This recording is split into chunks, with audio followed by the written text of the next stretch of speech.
which wouldn't have been an issue for him if if he'd been strafing.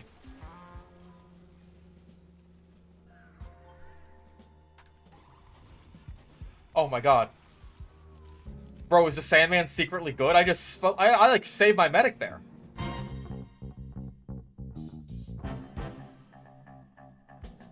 Welcome to Bad Weapon Academy, where we take a look at the worst weapons TF2 has to offer, and I show you how to best utilize them. A very long time ago, in the third episode of this series, I said that the Babyface's blaster was quite possibly the biggest fall from grace in TF2, but I was completely wrong. That distinction goes to another scout weapon, none other than the topic of today's episode, the Sandman. From fully stunning ubered players from any range when it was first introduced, to the Sandman Cleaver combo glory days of pre-2017, the Sandman was, for many years, one of the most infamously infuriating, yet iconic weapons in TF2. So I need to get this out of the way quickly. Stun mechanics are bullshit. I love the Scorch Shot, by the way. It's so fun.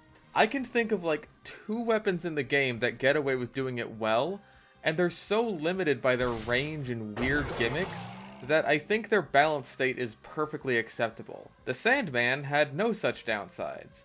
In fact, the farther away you were, the better this thing was. Preventing someone from fighting back, as well as limiting their movement speed for the low price of hitting them with the fastest projectile in the game, was incredibly stupid, and anyone who suggests a full reversion of the Sandman in the comments will be rightfully laughed at. And speaking of rightfully laughed at, the current state of the Sandman after the Jungle Inferno nerf is a complete fucking joke.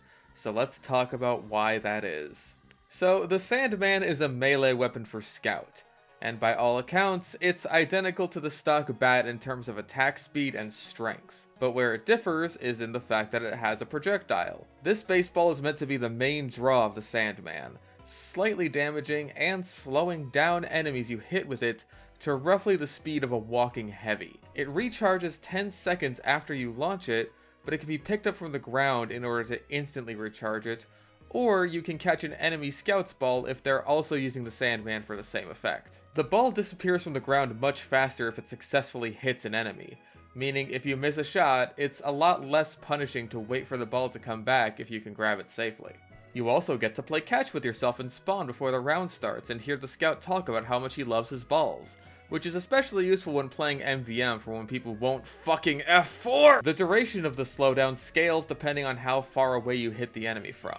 At point blank range, you won't slow down the enemy at all, but if you manage to hit someone from far too long a range for actually aiming to be practical, you end up getting a moonshot and slowing them down for 7 full seconds. Now there's a lot to talk about with this slowdown effect, but we'll get there soon. For now, the only other stats you need to know about are that equipping the Sandman will give you a -15 max health penalty, and you also gain access to a taunt kill. Okay, so what's all this add up to? Well, let's talk about the health penalty first, since that's quicker and easier. This downside means your max health is capped out at 110 instead of 125. And that may not seem so bad, and in a lot of situations, it honestly isn't. You're still a lethal, annoying, and highly mobile force of death and destruction, you're just a bit squishier than you already were. However, some important damage thresholds are crossed by this health penalty. Not as many as the candy cane, but there are plenty more things that can one-shot you now. For example, every single rocket launcher without a damage penalty, assuming you're at close range. Yeah, with the Sandman, you're going to need to be very careful around soldiers, because their max damage ramp up exceeds your maximum health pool, and the direct hit is especially a lot more dangerous even at mid-range. There's also the Huntsman to be concerned about. Ordinarily, getting pegged by a Huntsman body shot is really fucking annoying, but ultimately will just send you running towards a health resource, much like actually getting pegged. Now, it just drops you dead. Same goes for a fully charged body shot from the Hitman's Heatmaker. A point-blank shot from the Force of Nature can also kill you instantly now. The Caber can also reliably one-shot you now, as it should. 2 revolver shots are now also lethal, which is pretty niche to be honest, but it's worth mentioning. And if you want to go really niche, then a mini crit boosted shotgun also crosses that threshold now.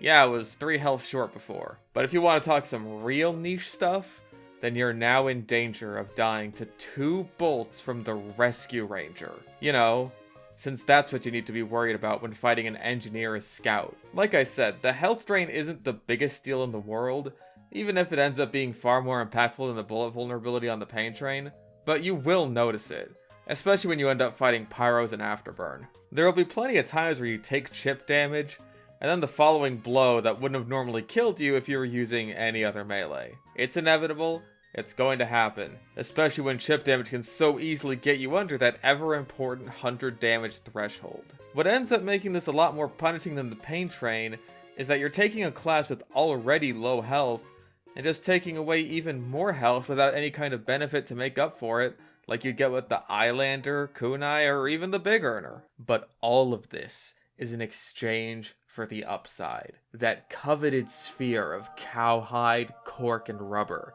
tastefully embroidered with thin strands of red yarn, iconic in its design, and emblematic of America's favorite pastime.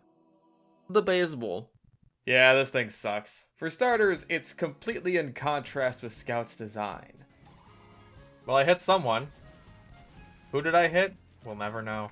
Scout gains no benefit from slowing down someone very far away from him, because if the Sandman is his only means of long-range damage, then how is he going to follow up on it before the effect wears off? I guess he could also use the Cleaver for a way shittier version of the old Sandman Cleaver combo, but honestly I think it's way more practical to just throw the Cleaver straight out and not have to worry about instantly being at a health disadvantage. Like, if you can't hit an enemy with the Cleaver who isn't moving at heavy speed, then maybe you just shouldn't be using the weapon in the first place, which by the way also extends to enemies who are slowed down and incapable of fighting back. Fuck the old combo, don't bring it back, I don't care what the skunts say. This means that the only way a Scout can get some kind of benefit out of a long-range Sandman ball hit is if he's supporting his team in a far-off fight. But the problem with that is that there's basically no feedback on who you hit with the damn thing. Oh sure, you get an audio cue when you hit someone, especially a moonshot.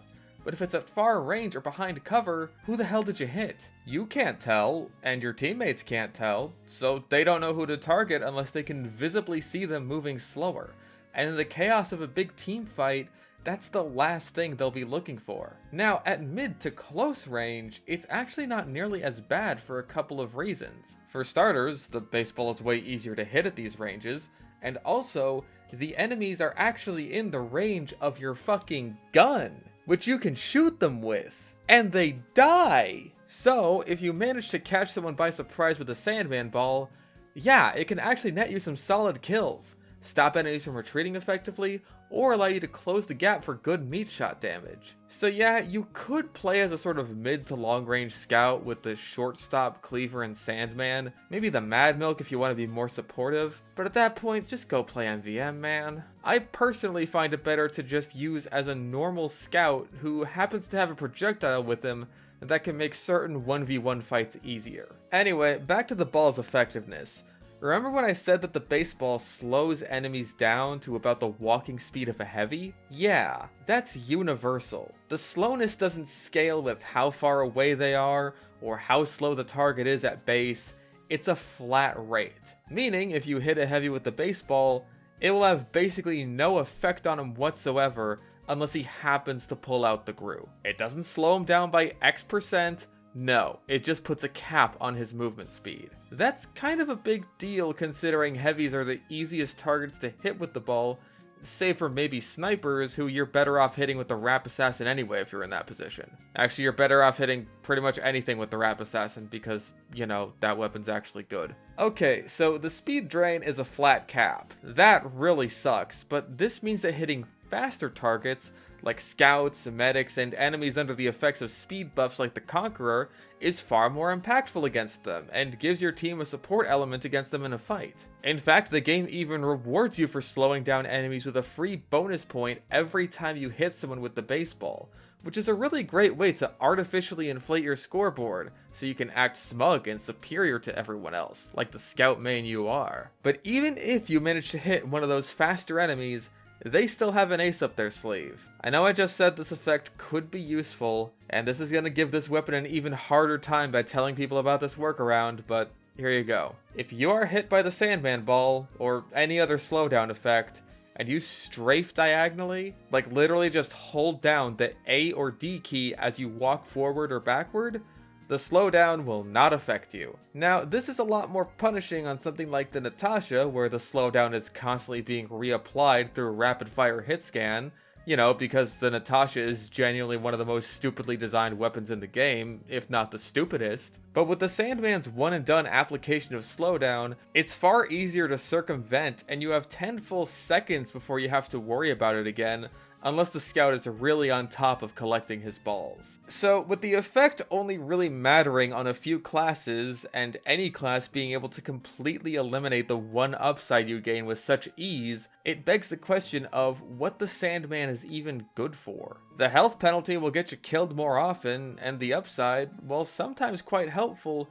is easily circumvented. What the hell can you possibly use this thing for? Well, I've managed to find at least a few decent use case scenarios. The first one, and I know this is stupid, is to just use it as a stock bat reskin. Seriously, it's one of the only scout melees to not have a damage penalty. Only the Candy Cane and Boston Basher can make the same claim, and those have their own drawbacks. But yeah, if you just want to cave in someone's skull with your baseball bat, it's not bad for it. On servers with random crits enabled especially, you can not only take advantage of your below average melee power, but also get some crit baseballs to do a nice 45 damage at long range, and hey, that's not nothing. There is also an exploit you can do where if you swing the bat, then hit your ball, if the ball is a random crit, then as long as you always swing your bat before you hit the ball, it'll be a guaranteed crit. I don't condone the use of exploits, but the Sandman needs all the help it can get. But this same exploit also works on the Rap Assassin, which is not only a great weapon, but it's so good that I think this exploit is kind of busted on that weapon, so make of that what you will. Really, like, why not just give the Sandman the guaranteed crit on a moonshot like the Rap Assassin has? That makes more sense, don't you think? Especially since you can get some decent finisher kills with a random crit from the baseball. It almost makes me wish there was another projectile-based scout melee that put all of its focus on making the projectile do as much damage as possible, especially at long range. But hey, if you want the occasional benefits of that other melee that totally doesn't exist, as well as the benefits of the stock bat's random crits, then the Sandman is still not as great as it could be. Since most of your one-shot thresholds are based on damage ramp-up, getting in your enemy's face isn't always going to be the best of ideas, and could very easily get you killed, especially when you're relying on RNG to get kills for you. But it's a very dumb, very small niche. And speaking of dumb, taunt kills. Yeah, we're bringing this one back. I don't think we've talked about taunt kills as a genuine strategy since the Equalizer episode. That's how you know I'm getting desperate for use cases. Unfortunately, I can't give any secret tips on how to clip through the spawn gates or the first point on the second stage of Dust Bowl to get free taunt kills with the Sandman like I can for the Equalizer. But what I can tell you is this. You might think if you want to get taunt kills, why not go for the Atomizer? It's actually a good weapon with an identical taunt kill, right? No, it's not identical, because the Atomizer has a damage penalty. Its taunt kill only does 425 damage compared to the Sandman's 500 damage taunt kill. That means if you use the Atomizer's taunt against a fully overhealed heavy, it won't kill him, but the Sandman's will. That's right, baby. The Sandman is objectively better than the Atomizer. Let's fucking go! Okay, I've wasted enough of your time with stupid meme strategies. These are technically use cases, but I'm grasping at straws here. In all seriousness, the absolute best time to use the Sandman is when you're fighting a Demo Knight. What the fuck was that? Everything about the Sandman actually works well in this specific 1v1 scenario. For starters, the range advantage. You want to stay out of the range of a Demo Knight's charge to begin with, so keeping your distance is actually viable and helpful to you. And second, the slowdown. Demo Knights can only charge forward, meaning if you hit a Demo Knight with the ball mid-charge, you'll stop him dead in his tracks and leave him completely vulnerable to a flurry of scattergun shots, as he'll have no get out of jail free by right-clicking card, and no guaranteed crit to kill you. Not to mention, Tide Turner demos in general get hit hard by this, since they get screwed over from taking damage mid-charge in the first place. Unless they're solar light and flying around at the speed of sound, which, yeah, good luck hitting them then, you just trash Tide Turner demos. And on the subject of weapons that suffer at the hands of the Sandman, oh, would you look who it is? It's my favorite sword in the game, the Eyelander. Yay, what a well-designed weapon. Yeah, I know Demo Knight is a meme and all, but more health than Soldier and more speed than Scout on a class with a get-out-of-jail-free card that flings him across half the map in a second and lets him one-shot whoever is over there is still incredibly annoying. So how about we just get rid of that whole more speed than Scout stat? Even against objectively the best Demo Knight sword in the game, you now have a significant advantage against Demo Knights with the Sandman. Well, more than you did before since, you know, you have a gun. But yeah, that's the best way I've found to use the Sandman, against a meme subclass that you already have a substantial advantage over, more so than most other classes in the game. But hey, for that brainless Eyelander Demo Knight doing his very best WM1 Pyro impression, racking up a 40 kill streak because literally nothing is capable of killing him, you've got a solid answer to that problem. And I certainly can't complain about that. So yeah, that's the best way to use the Sandman. In the base game anyway, but I couldn't do the Sandman video without talking about MVM, because hey, guess what? It's actually really good in MVM. But even then, it comes with its own downsides. So basically, for $500 dues, you can buy this little upgrade for the Sandman, where the baseball marks robots for death the same way the attack of the Fan of War does. That's a pretty big deal since it means you can mark giants for death from a distance, allowing you to stay mobile, stay safe, get far off money, all of this while being just as useful as if you were up there with the Fan of War. Now you get to multitask, or at least stay out of the range of a giant that's going to send you flying across the map into a disadvantageous position, which is always nice. And hey, that mid-range support scout strategy from earlier actually works really well here, since the shortstop is actually really good in MVM, Scout is a supportive role in MVM anyway, and Scout's supportive role involves him collecting money to buff up his health pool, effectively erasing the one downside. And because you still get to keep the normal slowdown effect on top of the mark for death, this makes it really useful against Super Scouts and Giant Katana demos, who could be particularly annoying for your team to kill. So now, you don't need to waste a Mad Milk on them in order to slow them down, as long as you can land a baseball on them, since robots are stupid and have no souls, and don't know how to strafe diagonally. And you might be thinking, well that's all well and good, but my baseball aim isn't perfect, and having to spend money on upgrades to recharge baseballs faster, or have more on standby, is really gonna eat into the money pool. No worries about that, because this upgrade is actually a complete fucking lie. It's not just the Sandman ball that marks robots for death, it's any hit from the Sandman at all. Meaning, with 500 credits, this is a straight upgrade to the Fan of War, allowing you to do close range, easy to apply marks for death, as well as long range tactical ones. And it actually works as a melee weapon if you really feel like it. Not to mention, I found that the timing between how long the mark lasts and how long it takes to recharge a ball are very similar, meaning you don't have to upgrade the recharge rate or the ball capacity either. And to top things off, plenty of waves will have scout bots that also use the Sandman, meaning you can either pick up a baseball off of the ground or catch up yourself if you get hit when you don't have a ball charged up. This rarely ever happens in the base game because no one uses the Sandman since it's garbage, but in these situations, it means you'll never be wanting for balls. Now, I said there were downsides, and I have to put the brakes on the fun train for just a second before everyone slaps the robots killed part on their strange Sandmans. For starters, yeah, that 500 credits is pretty steep, especially in the early game, and especially on missions that don't start you off with a lot of money. Hamlet Hostility is a death trap if you decide to spend 500 of your 700 starting credits on the funny baseball. So I would recommend not starting off with the Sandman in the first wave unless you're absolutely sure of your abilities. And even if you are sure of your abilities, for Hamlet Hostility, you're better off waiting until you stack up some credits. Start off with the Fan of War, get your resistances, then go ahead and get the Sandman once you're secure. Now, that's one downside out of the way. But I just said that the nature of MVM erases the actual downside of the Sandman, right? Yeah, it does. You're right about that. But there's a different problem. See, sometimes the Sandman just doesn't. Look at that. Bounces right off his big, stupid robot face, doesn't mark him for death. It happens surprisingly often, but the conditions are something I just can't replicate, so I have no idea what's causing it. So yeah, there's your warning. You can't be too surprised if this happens to you now. Okay, now you can go out and put robots destroyed on your strange Sandmans. Well, that just about covers things. The Sandman is ultimately a tragic case of game balancing. It started off too good for its own good, and now here it lies, pretty much worthless. Yeah, good fucking riddance, but that's no excuse for the Sandman to remain trash. Did it deserve to be nerfed?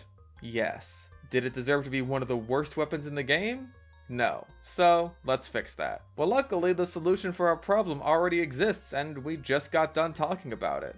Over on my Rebound server, link in the description, we changed the Sandman to mark enemy players for death instead of slowing them down, with how long the mark for death effects last being based on how far away you are from the enemy. So no janky slowdown mechanics in a movement-based FPS, there's a visual feedback indicator for your teammates to follow up on, making it a good support weapon, and if you want to take the target on yourself, you have to follow up on your baseball hit on a moving target. And I know I've been ragging on you Scoutmans all video, but I also know that this is going to make you happy.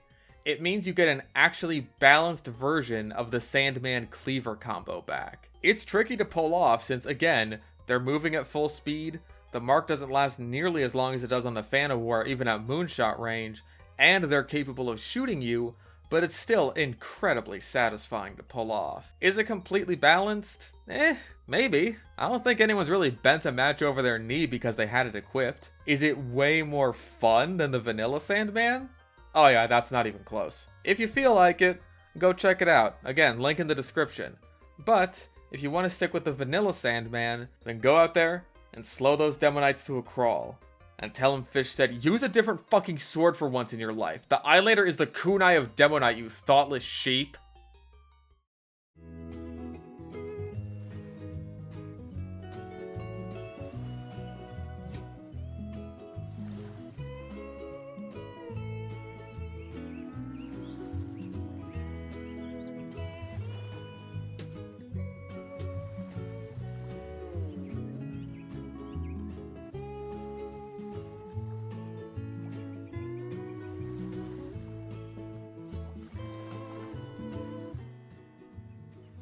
Okay, he's fully overhealed. Alright. Yeah, stand right there.